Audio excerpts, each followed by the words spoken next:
ಇವತ್ತು ಹಸಿ ಕಾಳು ಚಿತ್ತಿಗೆ ಬೇಳೆ ರೊಟ್ಟಿ ಮಾಡೋಣ ಅಂತ ಅಂದ್ಕೊಂಡಿದ್ದೀನಿ. ಅದಕ್ಕೆ 1 ಕಪ್ಪು ಅಕ್ಕಿ ಹಿಟ್ಟು ತಗೊಂಡಿದ್ದೀನಿ.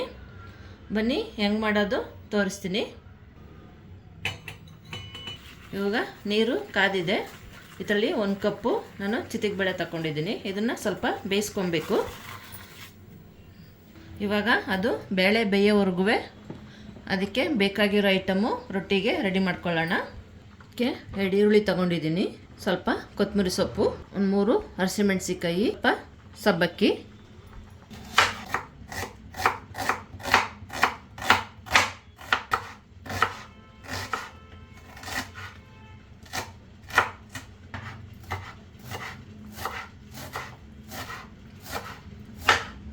ಒಂದು ಕಪ್ಪಲ್ಲಿ ಅಕ್ಕಿ ಹಿಟ್ಟು ತಗೊಂಡಿದ್ದೀನಿ.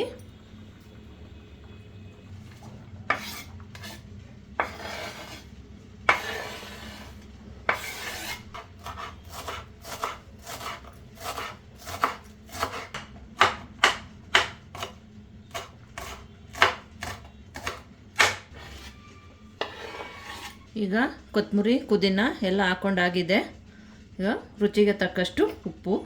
ನೋಡಿ, ಚಿತ್ತಿಗೆ ಬೇಳೆ ಇಷ್ಟು ಬೇಯಬೇಕು.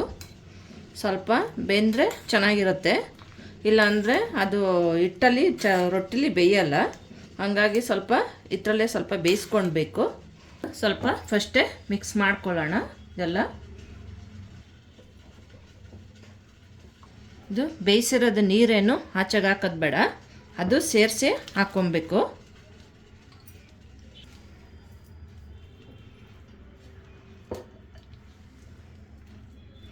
ಇದು ನೀಟಾಗಿ ಎಲ್ಲ ಕಲಿಸ್ಕೊಂಡು, ಇದಕ್ಕೆ ತಣ್ಣೀರು ಹಾಕೋಂಗಿಲ್ಲ, ಆದಷ್ಟು ಬಿಸಿನೀರೇ ಹಾಕಿ ಕಲಿಸ್ಕೊಳ್ಬೇಕಿದು.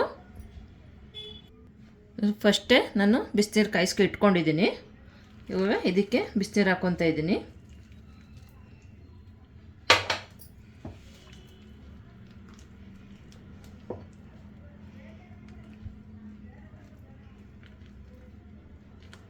ಕಲಿಸ್ಕೊಂಡು ಈ ಥರ ಮುದ್ದೆ ಥರ ಕಲಿಸ್ಕೋಬೇಕು. ಈ ಥರ ಇದನ್ನು ಸ್ವಲ್ಪ ಆರಕ್ಕೆ ಬಿಡೋಣ, ಯಾಕೆಂದರೆ ಇದು ತುಂಬ ಬಿಸಿ ಇರುತ್ತೆ, ಮುಟ್ಟೋಕ್ಕಾಗಲ್ಲ.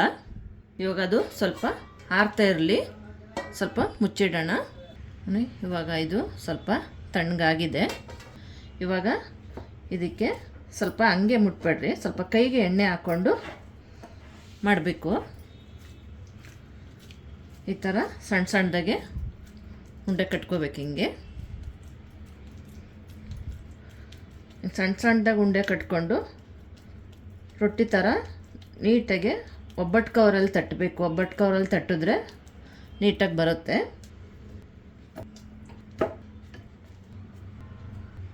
ಇವಾಗ ಇದು ಉಂಡೆ ಕಟ್ಕೊಂಡು ರೆಡಿಯಾಗಿದೆ. ಬನ್ನಿ ಇವಾಗ ರೊಟ್ಟಿ ತಟ್ಕೊಳ್ಳೋಣ.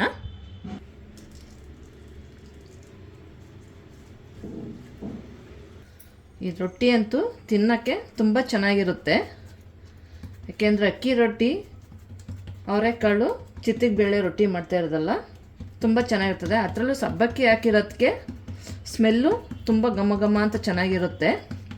ಈ ಥರ ತಟ್ಕೋಬೇಕು.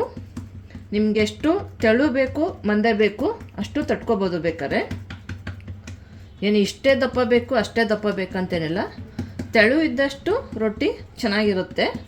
ನಾನು ಇದಕ್ಕೆ ಸ್ವಲ್ಪ ಎಣ್ಣೆ ಹಾಕ್ಕೊತಾ ಇದ್ದೀನಿ.